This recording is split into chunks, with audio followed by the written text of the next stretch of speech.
Enyinnaya Abaribe, representing Abia-South. And Mr. President, let me thank my leader for making my job very easy.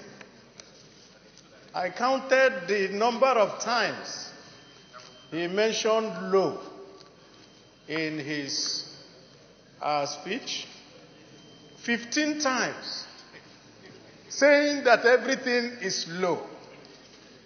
Thank you, my leader. You have helped us to say, and my leader, I want to draw your attention to the president's speech because we are debating the general principles.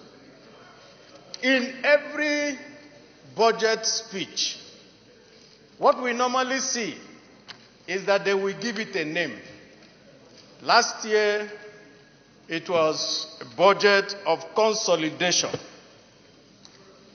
So this year, I was waiting to see what was going to be in the nitty-gritty of the budget.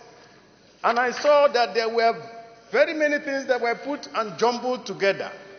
A budget of fiscal consolidation, investing in critical infrastructure, incentivizing the private sector, enhancing, and so forth. In other words, Mr. President, putting everything together like that reminds us of what Shakespeare said, a tale full of sound and fury, signifying nothing.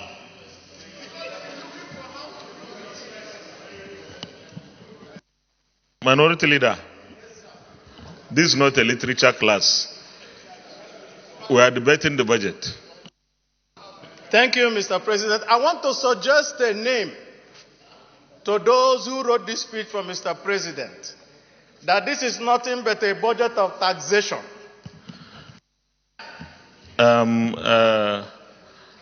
Minority Leader. No, I just want to appeal to you that you should talk to what was read in the budget speech of Mr. President.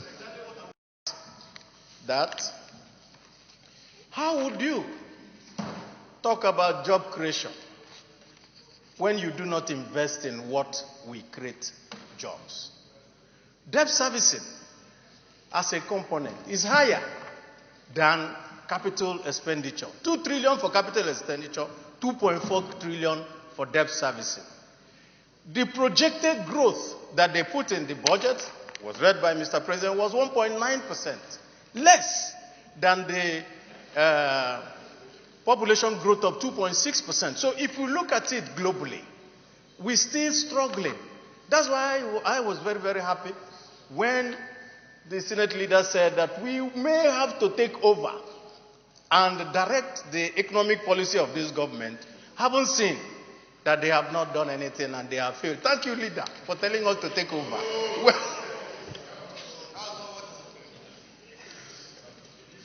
let me go next to the assumptions. 2 assumptions that are critical for this budget. The first one is the assumption on oil prices.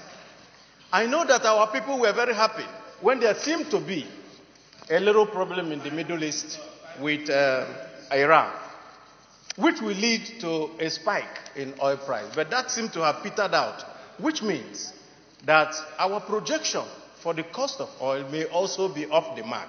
Second one is our projection for the production levels daily.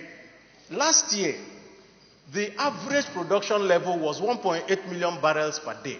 Why won't we keep it there? Why must we go up to 2.1 only to be disappointed at the end of the day? Mr. President, I know that you have promised the executive that, you're going to work very well with the executive to produce the budget. But I plead with my colleagues, look at the facts. You can't run away from facts. The facts say that this is not a sustainable budget. The facts also tell us that where we're going, if we need to change, we must be able to look at the critical fundamentals of this budget speech and make adjustments as due. You can now success. I will second the budget presentation by the Senate leader, having taken into consideration my own submission of a budget of taxation. Was also laced with so many inaccurate statistical information, but all the same you are entitled to your opinion. The next is the Senate Deputy Chief Whip.